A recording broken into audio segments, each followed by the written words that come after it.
ครับพอมาสิกขาภาษาละนาจากการอ่านจากข้าวหงหินที่พุ่นเขียนมาเมื่อ250 ปีที่แล้วเนี่ยนะครับเป็นมาลงในป๊อปสานะครับโดยคัดลอกออกมาจากกันใบลานที่อยู่ตามวัดตามวานะครับก็มันมีอยู่ที่เจอมามันมีอยู่3 ฉบับนะครับฉบับของลำปางนะครับฉบับของเชียงใหม่และฉบับของ2468นะครับเห็นไหมก็อย่างว่าต้นมาก็อ่านของ2468มามันก็หมดแล้วนะครับเห็นไหมมันมันบกครบครับมันบกครบก็ขาดตอนไปแล้วก็เลยเอาของลำปางมาอ่านต่อนะครับครับวันนี้ก็อย่างว่านะมาถึงบท19มาถึงบทที่สุดท้ายเลยนะก็หาประกรณ์แล้วเนี่ยมาถึงบทที่19นะอันของเชียงใหม่เนี่ยเปิ้นมีบท18เปิ้นจะจบไปแต่ว่านะครับตอนก่อนนะครับอันนี้เป็นบทสุดท้ายของอันลำปางนะครับบทที่19นะครับมาเอามาอ่านเลยนะครับวันเนี้ยมันมันมีที่เดียวนะของลำปางอย่างเดียวนะครับเห็นไหมสัตตรีสาเดี๋ยวนะขอไม้ชี้หน่อยสัตติสาสัตติสาอ่านมาแต่เก้านะครับสัตติสาอ่านมาแต่เก้านะครับจะดาเกือบเข้าหอดเติงเถิงป่ายขอเจิญที่ฮักเจ้ายอดเจ้ายอดเจ้ายอดสมสายก่อยฟังนิยายฮือจบเรื่องเงาเพียบเทียบเหมือนเหมือนเหมือนเหมือนฟังเหมือนฟังทำเปรียบเทียบเหมือนฟังธรรมพระเจ้าอ่านเทศนา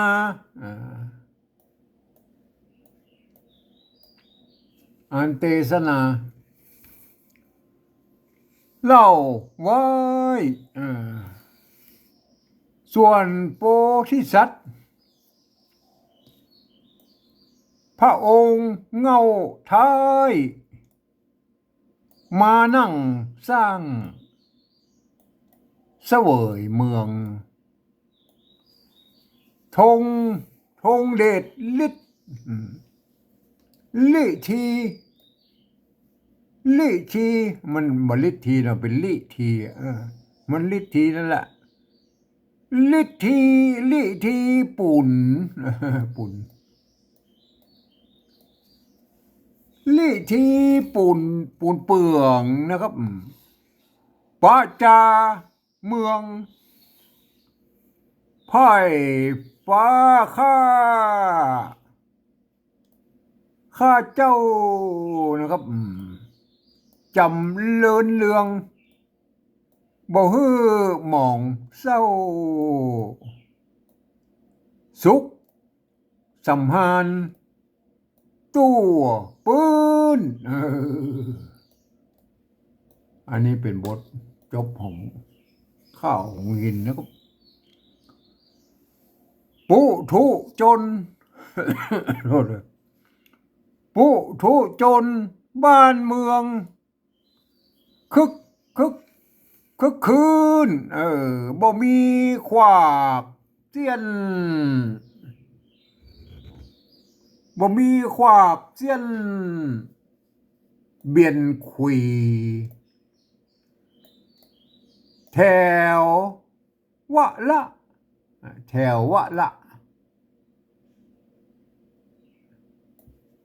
อันนี้พูดอย่างเอาเบาหรือว่าแถววะละหรือว่าแถววะละ เอาแถววะละก็ได้โอเคแถววะละจอบตามตกตกจอบตกจอบตามปีสวัสดีสวัสดีปิจจะปิจจะ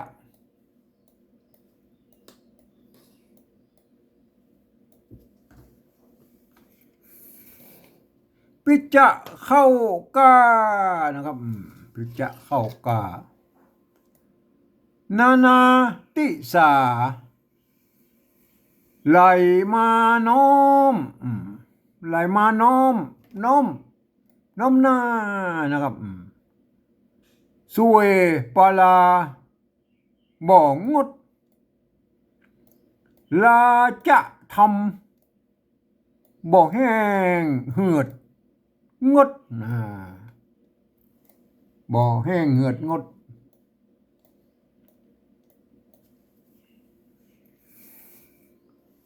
ศีลแปดห้าศีลแปดศีลห้านั่นแหละศีลแปดห้ายำแยงสัปปะโภกะสัปปะโภกะมะนีสี่แสงมณีสี่แสงเงินคำแดงไหลทมลังป้อเงินไหลเข้ามาติ๊กๆเอาอะไรดูดิ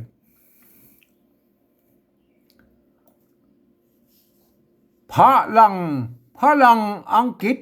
ฝรั่งอังกฤษนั่นแหละพลังเปิ้นอ่านเป็นพระไม่ใช่ฝะนะครับพลังอังกฤษมีแผ่พลังอังกฤษว่าเมงมอนเมงมอนม่านห่อลวดยวนลาวยวนไม่ใช่ลวดลาวยวนแดงลาวยวนแดงแขกเจ๊กมาถวายตนเป็นมหาเล็กเป็นมหาเล็กผมจริงใส่ไม่สัตว์ไปหน่อยเป็นมหาเล็กก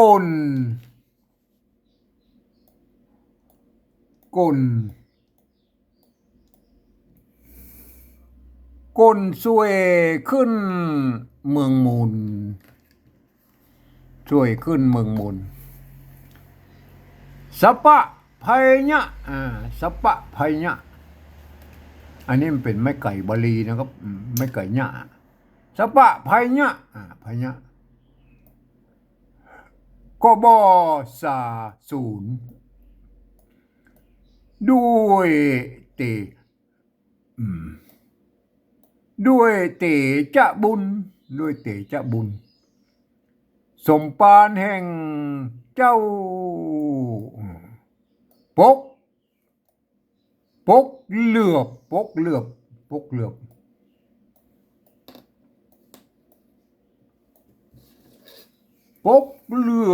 คำปกเหลือบไม่ใช่คำปกเหลือบงำเดี๋ยวงำปกเหลือบงำบ่มองมนเศร้าเตจะใจ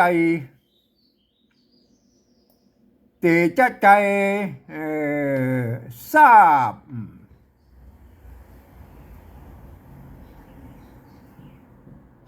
เนื้อนะครับทราบเนื้อ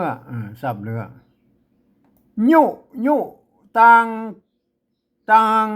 ยุตังเตตานนะครับบ่ได้ลังเรือนะครับบ่ได้ลังเรือตุกเมื่อเอาละตุกเมื่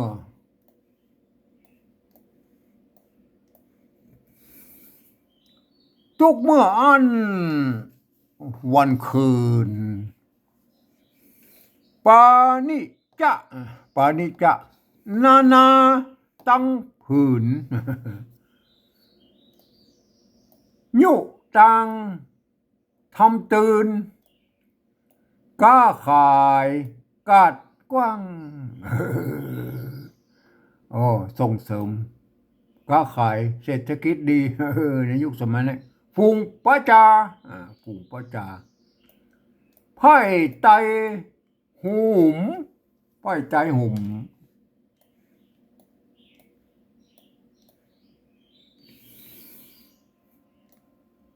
ไพ่ใจหุมหุมอ้างนะหุมอ้างเปิ้งบุญองค์ค่ำเจ้า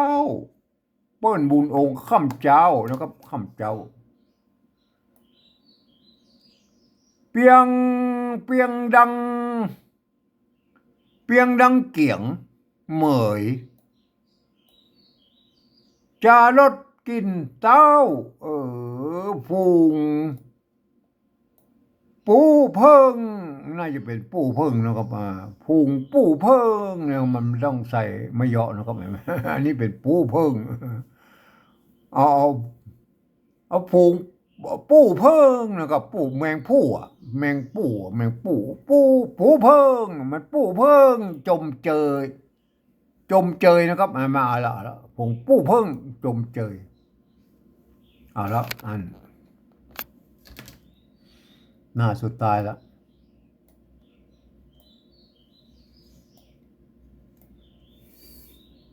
บำรุงยศนะครับบำรุงยศบำรุงยศบำรุงยศบ่งดหายเหยหอมลวดลวดเจยนะครับหอมลวดเจยบ่เหยเหือดแห้งโอ้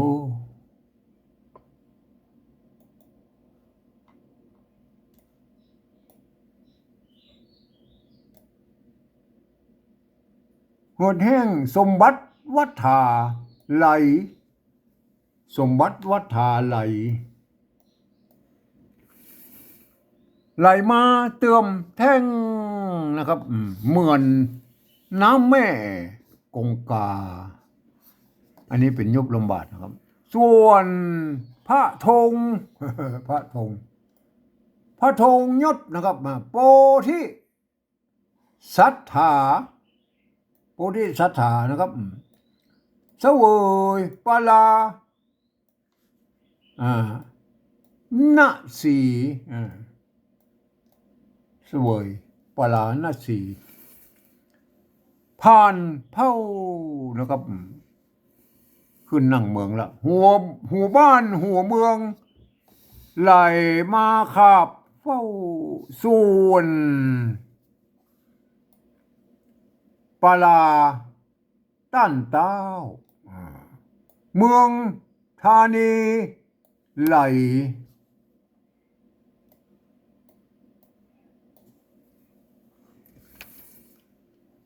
มาน้อมน้าวบ่มีเสิกเศร้ามันน่าจะเป็นเสิกนะครับบ่มีเสิกเศร้าน่าจะมีบ่มีเสิกเศร้าก็ไว้เลย หรือว่าเสิกเศร้าก็ได้นะครับเสิกเศร้าก็ได้นะครับบ่มีเสิกเศร้าน่าจะเป็นเสิกครับเพราะว่ามันมีโอนตะลายนะอันนี้อ่านว่าโอนตะลายนะครับโอนตะลายบ่มีเสิกเศร้าโอนตะลายเสิกก็เป็นค่าเสิกนะมันมีภัยมาสู้ว่าก่อนนิยายหากสุดเสียงนี่เต้านี้หากหมดความก่อนแลเจ้าเฮยก็ได้นายเฮยก็ได้นะครับก่อนแลนายเฮยก่อนแลเจ้าเฮยเอาละจบแล้วนะครับอันเปิ้นก็เขียนมานะครับเห็นไหมเนี่ยเห็นไหม ปั๊บข้าวโหงหินพวกนี้เป็นของสกุลข้าพระเจ้าได้มาจากนะครับจากเมืองนครลำปางมาแลเจ้านะครับนี่มันเป็นข้าวของลำปางนะครับครับเราไปดูอันที่ปริวัติไว้นะครับบท19บทสุดท้ายนะครับครับบท19สุดท้ายแล้วขออันจิบน้ำหน่อยนะครับ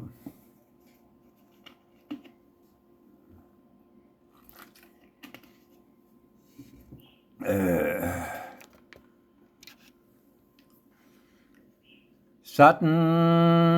ติสางอันมาแต่เก่า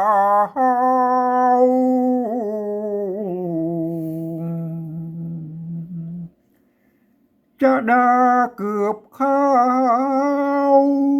หอดตึงเถิงป่ายขอเจิญตีฮักเจ้ายอดสมสายก็ฟังนิยายจบเรื่องเงา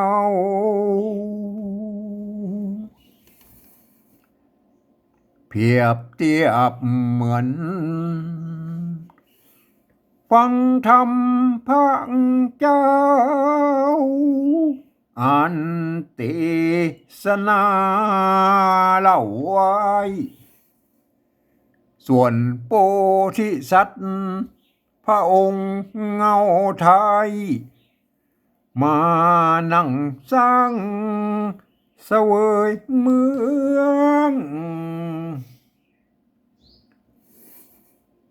ธงเดชฤทธิ์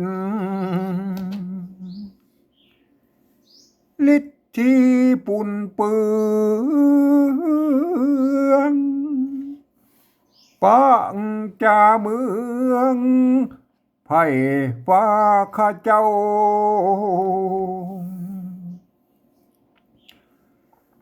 จำเลินเรื่องบ่ฮือมองเศร้าสุขสำหารตัวปืนปุถุชนบ้านเมืองคึกคืนบ่มีขวากเสียนเบียนคุยแถวหลังตกจอบตามปี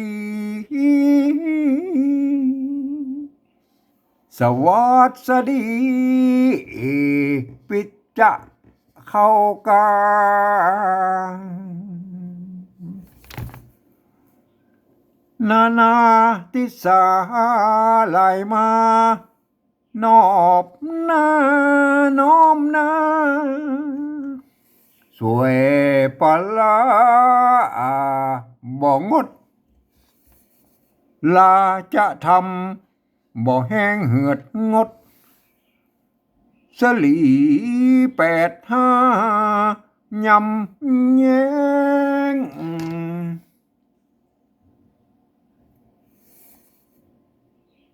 สปังโภกังมานี400,000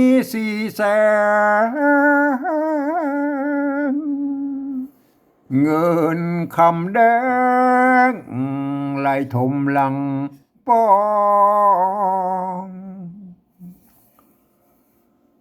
ฝรั่งอังกฤษเมงมอนมานฮอ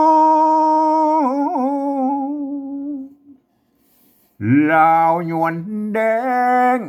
แขกเจ๊กมาถวายตนเป็นมหาเล็กโก กลสวยขึ้นเมืองมูนสะปะไผ่ยังก็บ่มาสู่ด้วยเตจะบุญสมปานแห่งเจ้า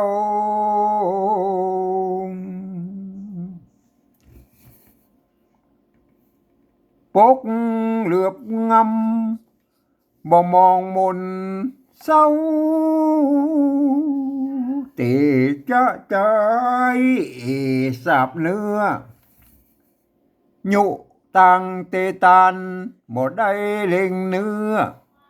ตุกเมื่ออันวันคืนปานิจัง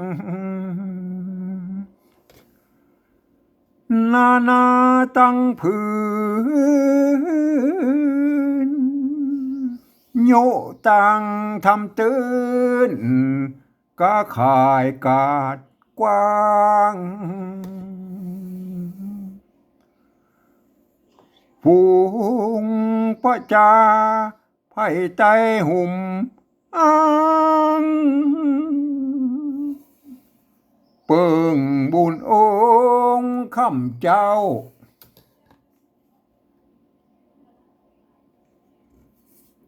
เปียงดังเกียงเปียงดังเกียงเมยจารถกินเต้าฝูงปู่เพิ่ง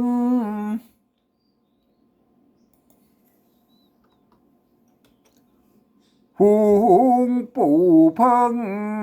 จมเจยบำรุงยศบ่งดหายเฮยหอมลวดเกยบ่เฮยเหือดแห้งสมบัติวัฏาไหลมาเติมแทงเหมือนน้ำแม่กงกลางส่วนพระธงยศ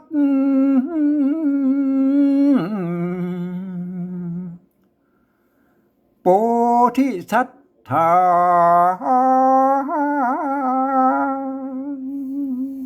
เสวยปาลานะสีผ่านเผา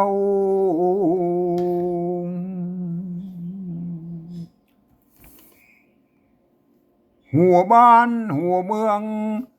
ไหลมาขาบเป้าสวยปาลาต้านเต้าเมืองธานีไหลมาน้อมนาวบ่มีศึกเข้าบ่มีศึกบ่มีศึกเจ้าอนตรายก่อนนิยายหากสุดเสียง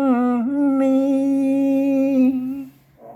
เจ้านี้หากหมดความก่อนแลนายเฮ้ยครับก็เป็นอันว่าบนของข้าวของหินแล้วนะครับต่อไปเฮาไปสิกขาอัน ภาษาละนาเก้าเงาพุ่นเนาะครับสมัยแต่แป๊บยาน่ะเฮาไปก้อยแกะแล้วกันนะครับมาแล้วก็ผมจะก้อยๆอธิบายไปนะครับค่ะวันนี้ผมเอาแค่นี้ก่อนนะครับ